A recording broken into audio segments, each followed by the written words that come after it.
بسم الله الرحمن الرحيم وإنما حكم على تلك الأمور الغير المتناهية بكونها معدات لأنها محال المعدات وفي حكمها في عدم لزوم الاجتماع في الوجود وإن كانت ممتازة عن المعدات في جواز الاجتماع في الجملة فإن قلت العلوم السابقة وإن لم يجب اجتماعها مع المطلوب مفصلة أي بالفعل لكنها يجب أن تجامعه مجملة أي بالقوة القريبة كما ذكرت في المسائل الهندسية.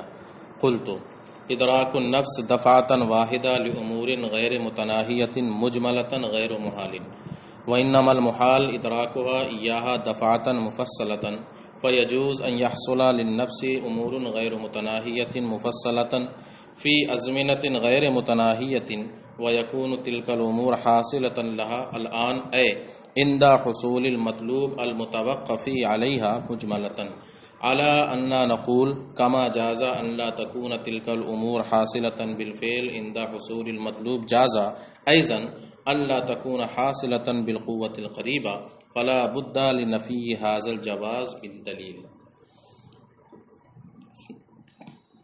عبارت مختصر ہے، مطلب بھی زیادہ نہیں ہے، مفہوم بھی چھوٹا ہی ہے، البتہ تعلق پیچھے سے ہی.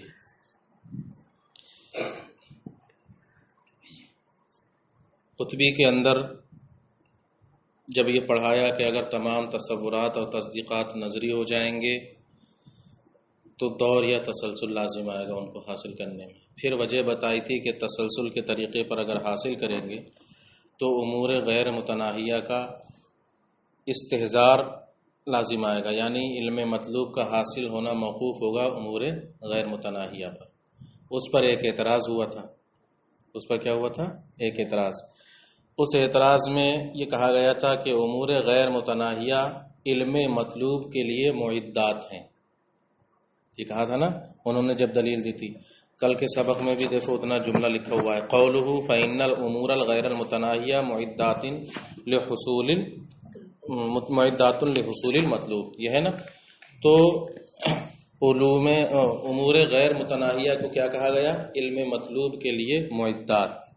حالانکہ کل کے سبق میں اس کے کہ علوم سابقہ یعنی امور غیر متناہیہ علم مطلوب کے لیے معدات نہیں ہیں، یا تو علت موجبہ ہیں یا شرطیں ہیں، یہی ہے نا. اب اس پر یہ اعتراض ہوتا ہے کہ جب امور غیر متناہیہ معدات نہیں ہیں، چونکہ وجہ کیا ہے؟ کیونکہ معدات مطلوب کے ساتھ جمع نہیں ہوتے ہیں. معدات جو ہیں علم مطلوب کے ساتھ وجود میں، اور علوم سابقہ جو ہوتے ہیں تفصیلی طور پر اگرچہ جمع نہ ہو لیکن اجمالی طور پر مطلوب کے ساتھ جمع ہوتے ہیں. تو پھر علوم سابقہ معدات ہو ہی نہیں سکتے، کیونکہ معدات تو نہ تفصیلی طور پر جمع ہوتے ہیں مطلوب کے ساتھ اور نہ ہی اجمالی طور پر. تو ان کو معد کیوں کہا گیا؟ امور غیر متناہیہ یعنی علوم سابقہ کو معد کیوں کہا گیا؟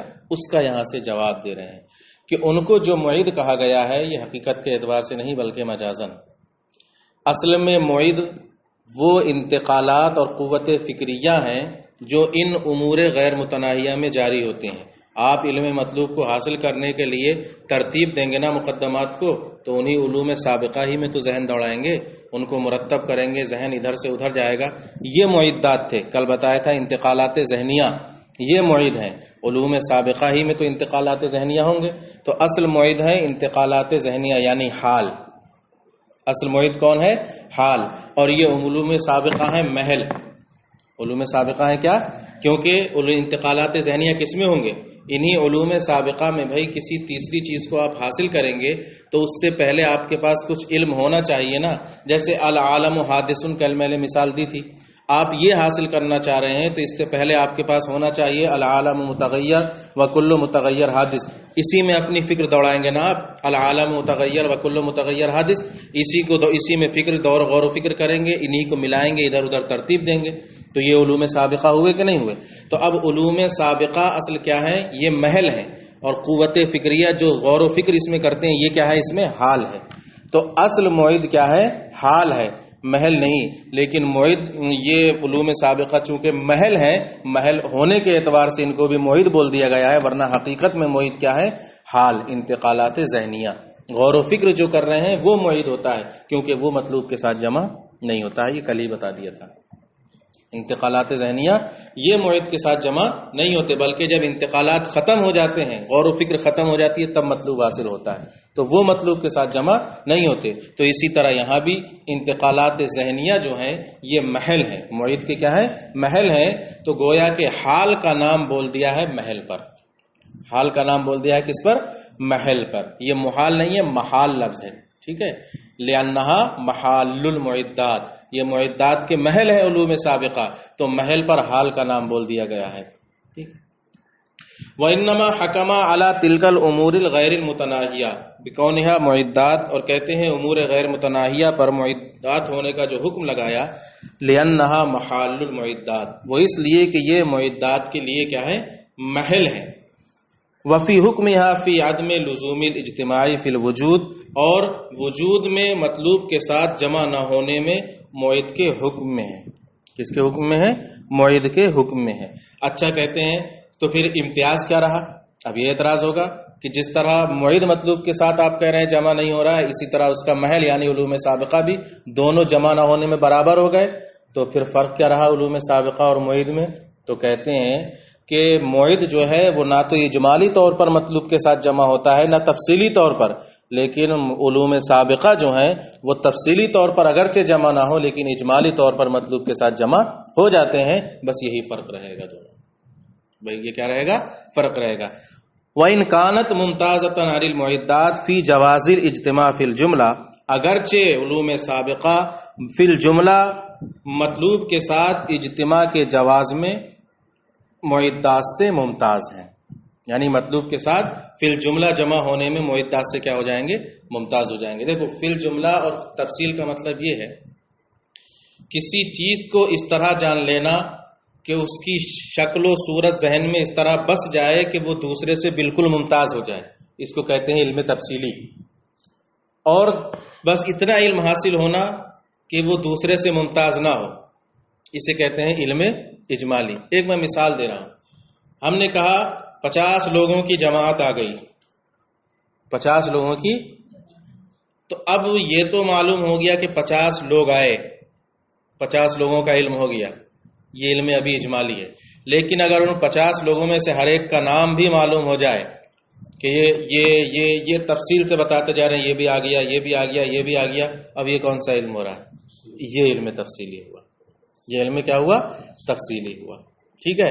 15 لوگ آئے، 15 انسان آئے، تو اب انسان ہیں، یہ علم اجمالی ہو گیا۔ لیکن اب 15 لوگوں میں مجاہد بھی ہیں، معین بھی ہیں، جنید بھی ہیں، ہر ایک کی صورت ذہن میں بستی چلی جائے گی کہ نہیں الگ سے؟ یہ کیا ہو جائے گا؟ علم تفصیلی ہو جائے گا، ٹھیک ہے۔ تو یہی فرق ہے۔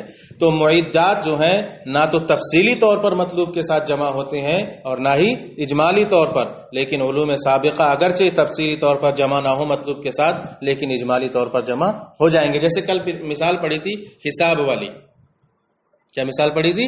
حساب والی۔ تو مطلوب جس وقت حاصل ہو رہا ہے تو تفصیلی طور پر تو آپ کو اگرچہ نہیں معلوم کہاں سے شروع کرا تھا، لیکن اجمالی طور پر یہ معلوم ہو جائے گا کہ 15-20 حساب لگے ہیں تب جا کر یہ نتیجہ نکلا ہے۔ 15-20 جگہ ہمیں، مثلا ہم نے 1,20,000 جوڑا ہے تو کہیں 10,000 لکھے، کہیں 5,000، کہیں 2,000، کہیں 1,000، اس طرح۔ تو اب جب 1,20,000 نیچے ہم نے جوڑ لیا تو نتیجہ ہمیں معلوم ہو گیا۔ اب اوپر والا کتنا ہے اس کی طرف ہماری نظر تو نہیں ہے، لیکن اتنا تو معلوم ہے نا کہ 10، 20، 5 کر کے جوڑے ہیں تب جا کر 1,20,000 بنے ہیں، ٹھیک ہے۔ اب کتنی جگہ جوڑے ہیں یہ تفصیلی علم اگرچہ ذہن میں نہیں ہے، تو اجمالی طور پر تو اجتماع ہو سکتا ہے۔ سمجھ میں آ گیا؟ اب ایک اعتراض، معترض یہ اعتراض کر رہا ہے کہ علوم سابقہ اگرچہ تفصیلی طور پر بالفعل مطلوب کے ساتھ جمع نہیں ہوتے لیکن اجمالی طور پر تو جمع ہو رہے ہیں نا، آپ خود ہی کہہ رہے ہیں۔ تو گویا کہ اجمالی طور پر دفعتاً پھر مطلوب کے ساتھ جمع ہوں گے، دفعتاً واحدہ ہی نہ ہوگا، پھر امور غیر متناہیہ کا اجتماع لازم آئے گا، کیسے؟ یکبارگی، اور یہ محال بتایا ہے آپ نے۔ تو اس کا جواب دیتے ہیں کہ نفس کے لیے امور غیر متناہیہ کا اجمالی طور پر حاصل کر لینا یہ محال نہیں ہے، تفصیلی طور پر حاصل کر لینا یہ محال ہے۔ ہم یک بارگی یہ علم حاصل کر سکتے ہیں سیکنڈ میں، 50 لوگ آئے ہو گیا. ہاں اب تفصیل حاصل کرنے کے لیے اب وہ سیکنڈ کافی نہیں ہوگا، اب 10-20 منٹ لگیں گے. اب زمانہ تھوڑا سا لمبا چاہیے. اب کیا چاہیے؟ زمانہ تھوڑا سا لمبا چاہیے. تو اجمالی طور پر کسی چیز کا علم حاصل کرنے کے لیے ذہن کے لیے دفعتاً میں کوئی دقت نہیں ہے. دقت کس میں ہے؟ تفصیلی میں. تو جو اعتراض کر رہے ہیں اسی کا جواب دے رہے ہیں. فَإِنْ قُلْتَ، اب اگر آپ یہ اعتراض کریں کہ علوم سابقہ کا اجتماع اگرچہ تفصیلی طور پر بالفعل مطلوب کے ساتھ واجب نہیں، لیکن اجمالی طور پر بالقوا تو وہ مطلوب کے ساتھ جمع ہوتے ہیں. کیا ہے؟ بالقوا تو مطلوب کے ساتھ جمع ہوتے ہیں. کما ذکر تو یہ ہے، ذکرت ہونا چاہیے، جیسا کہ مسائل ہندسیہ میں آپ نے مثال پیش کی. ذکرتا بھی ہو سکتا ہے، جیسا کہ مسائل ہندسیہ میں پیچھے گزرا کہ اجمالی طور پر جمع ہو رہے ہیں وہاں پر. قل تو میں کہتا ہوں نفس کے لیے دفعتاً واحدہ امور غیر متناہیہ کا اجمالی طور پر ادراک کرنا محال نہیں ہے. اجمالی طور پر ادراک کر لینا یہ محال نہیں ہے دفعتاً، ایسا ہو سکتا ہے. محال کیا ہے؟ وَإِنَّمَا الْمُحَالُ إِدْرَاكُهَا إِيَّاهَا دَفْعَةً مُفَصَّلَةً، بلکہ محال تفصیلی طور پر دفعتاً ان کو حاصل کرنا ہے. یعنی دفعتاً ان کو حاصل کرنا نفس کے لیے تفصیلی طور پر یہ محال ہے، کیونکہ تفصیلی طور پر حاصل کرنے کے لیے زمانے غیر متناہی کی ضرورت پڑے گی، لمبے زمانے کی ضرورت پڑے گی. اور اجمالی طور پہ حاصل کرنے کے لیے دفعتاً بھی حاصل ہو سکتا ہے. فیجوز، تو ایسا ہو سکتا ہے، ان یحصل للنفس امور غیر متناہیۃ مفصلۃ فی ازمنۃ غیر متناہیۃ. خود ہی بتا رہے ہیں. تو ایسا ہو سکتا ہے کہ نفس کو امور غیر متناہیہ غیر متناہی زمانے میں حاصل ہو جائیں پہلے سے. ایک غیر متناہی زمانہ تھا، تب سے نفس مثلا آپ کا مطلوب یہ ہے، آپ اس کو حاصل کرنا چاہ رہے ہیں. اب غیر متناہی زمانے سے آپ اس کو حاصل کرنے کے لیے جتنی چیزوں کی ضرورت تھی امور غیر متناہیہ تھے، آپ حاصل کرتے چلے آ رہے ہیں. چونکہ زمانہ بھی غیر متناہی ہے آپ کے پاس، پیچھے حاصل کرتے چلے آئے یہاں تک آ گئے، آپ مطلوب کے پاس تک آ گئے. تو زمانے غیر متناہی میں نفس نے امور غیر متناہیہ کو حاصل کر لیا. اب جب مطلوب حاصل کیا تو اب ایسا ہو سکتا ہے کہ جو غیر متناہی زمانے میں تفصیلی طور پر حاصل کیے تھے، مطلوب حاصل کرتے وقت تفصیلی طور پر اگرچہ معلوم نہ ہو لیکن اجمالی طور پر معلوم ہو سکتے ہیں کہ نہیں معلوم ہو سکتے ہیں کہ یہاں تک پہنچنے میں مجھے اتنے مقدمات کی ضرورت پڑی یا لگی، اگرچہ ان کو بھول چکا ہو یا چھوڑ چکا ہو. لیکن اجمالی طور پر تو جان سکتا ہے نا کہ یہاں تک پہنچنے میں کتنے مقدمات کی ضرورت پڑی یا کتنی چیزوں کا جاننا موقوف تھا، اس کا جاننا موقوف تھا کتنی چیزوں پر. اتنا تو جان سکتا ہے کہ نہیں جان سکتا ہے، یہ کہہ رہے ہیں. تو ایسا ہو سکتا ہے کہ نفس زمانہ غیر متناہی میں تفصیلی طور پر امور غیر متناہیہ کو حاصل کر لے، اور پھر وَيَكُونُ تِلْكَ الْأُمُورُ حَاصِلَةً لَهَا الْآن، اور وہ امور اب اس کو حاصل ہوں کب؟ عند حصول المطلوب المتوقف علیہ مجملۃ، اس مطلوب کے حصول کے وقت جن پر اس مطلوب کا حصول موقوف تھا اجمالی طور پر ان کا علم اب اس کو حاصل رہے. اجمال کا تعلق ادھر سے رہے گا. وَيَكُونُ تِلْكَ الْأُمُورُ الْحَاصِلَةَ لَهَا الْآن مُجْمَلَةً. ٹھیک ہے. اور تو ایسا ہو سکتا ہے کہ اب وہ امور اس وقت اس کو اجمالی طور پر حاصل رہے. کس وقت؟ عند حصول المطلوب المتوقف علیہ، اس مطلوب کے حاصل کرنے کے وقت جو مطلوب ان امور پر کیا تھا؟ موقوف تھا. مثلا ایک مطلوب ہمارا 25 مقدمات پر موقوف تھا، ہم نے غیر متناہی زمانے میں وہ 25 مقدمات تفصیلی طور پر جان لیے. اب جب ہم مطلوب حاصل کر رہے ہیں، یہاں پہنچ گئے مطلوب کے پاس، تو اگرچہ تفصیلی طور پر اب ہمیں مطلوب کا مقدمات کا علم نہیں، لیکن اجمالی طور پر اتنا تو معلوم ہوگا کہ 25 مقدمات لگے ہیں یہاں تک پہنچنے میں. اگرچہ وہ سب کے سب تفصیل کیا تھی ان کی، وہ ذہن سے نکل چکی ہے. تفصیل کیا تھی 25 مقدمات کی، وہ ذہن سے نکل چکی ہو، لیکن اتنا تو جان سکتا ہے نا کہ 25 مقدمات کے ذریعے میں اس مطلوب تک پہنچا ہوں. تو علم اجمالی ہو رہا ہے کہ نہیں ہو رہا ہے؟ اس کے علاوہ خود کہتے ہیں الا انا نقول، اس کے علاوہ ہم یہ بھی کہتے ہیں کما جازا ان لا تکون تلک الامور حاصلۃ بالفعل عند حصول المطلوب، کہ جس طرح مطلوب کے حصول کے وقت ان امور کا بالفعل حاصل ہونا جائز نہیں، یعنی ایسا ہو سکتا ہے کہ وہ امور بالفعل مطلوب کے حصول کے وقت حاصل نہ ہو. جازا ایزن، تو یہ بھی ہو سکتا ہے کہ بالقوا بھی وہ مطلوب کے حصول کے وقت حاصل نہ ہو، لیکن اس جواز کے لیے اس جواز کی نفی کے لیے کسی دلیل کی ضرورت ہے. یعنی آپ یہ کہہ رہے ہیں کہ امور غیر متناہیہ جس طرح تفصیلی طور پر مطلوب کے حصول کے وقت حاصل نہیں ہے، اجمالی طور پر بھی حاصل نہیں ہونا چاہیے. تو کہہ رہے ہیں کہ ٹھیک ہے، ایسا ہو سکتا ہے جس طرح مطلوب کے حصول کے وقت تفصیلی طور پر وہ معلوم نہیں تو بالقوا بھی یعنی اجمالی طور پر بھی معلوم نہ ہو، لیکن اس کے نفی کے لیے کوئی دلیل چاہیے نا کہ ہاں بالقوا بھی حاصل نہیں ہوں گے، بس ہوا میں تیر چلانے سے کام چل جائے گا.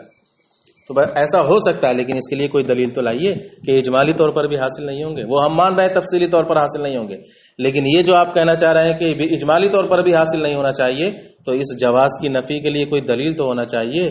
دلیل دیجیے تو مان لیں گے. بس وہی کہہ رہے ہیں. جازا ایزن، تو یہ بھی ہو سکتا ہے کہ بالقوا بھی وہ امور مطلوب کے حصول کے وقت حاصل نہ ہوں.